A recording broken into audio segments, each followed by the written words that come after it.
आजकाल इंटरनेटवर काही लोक घर बसल्या पैसे कमवत आहेत. कुणी एडिटिंग करून, कुणी थंबनेल्स बनवून आणि काही लोक तर फक्त लॅपटॉप वापरून मंथली हजारो रुपये अर्न करतायत. आणि ऑनेस्टली हे पाहून मला एकच क्वेश्चन पडला होता, हे फ्रीलान्सिंग एक्झॅक्टली असतं तरी काय? सिंपल लँग्वेजमध्ये सांगायचं तर फ्रीलान्सिंग म्हणजे तुम्ही तुमची स्किल वापरून ऑनलाईन क्लायंटसाठी काम करता आणि त्या बदल्यात पैसे मिळवता. बस इतकंच सिंपल आहे. सपोज तुम्हाला व्हिडिओ एडिटिंग येतं, एका यूट्यूबरला एडिटर पाहिजे, तुम्ही त्याचे व्हिडिओज एडिट करता, तो तुम्हाला पैसे देतो. हेच फ्रीलान्सिंग.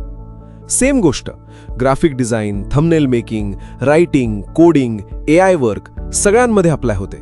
फ्रीलान्सिंग इतकं पॉप्युलर का होत आहे माहिती आहे? बिकॉज इंटरनेटमुळे आता कंपनीज आणि क्रिएटर्स जगभरातून लोक हायर करू शकतात. त्यांना डिग्रीपेक्षा स्किल जास्त इम्पॉर्टंट वाटते.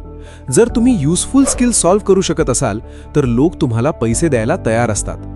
पण एक गोष्ट क्लिअर करतो, फ्रीलान्सिंग म्हणजे लॅपटॉप उघडला आणि नेक्स्ट डे लाखो रुपये आले असं अजिबात नसतं. स्टार्टिंगमध्ये क्लायंट्स इग्नोर करतात, रिप्लाईज येत नाहीत आणि सेल्फ डाऊट पण येतो. पण वन्स तुमची स्किल इम्प्रूव्ह झाली, गेम बदलू शकतो. आजकाल काही लोक व्हिडिओ एडिटिंग करून, डिझाईन करून, सोशल मीडिया मॅनेज करून फुल टाइम इन्कम कमवत आहेत.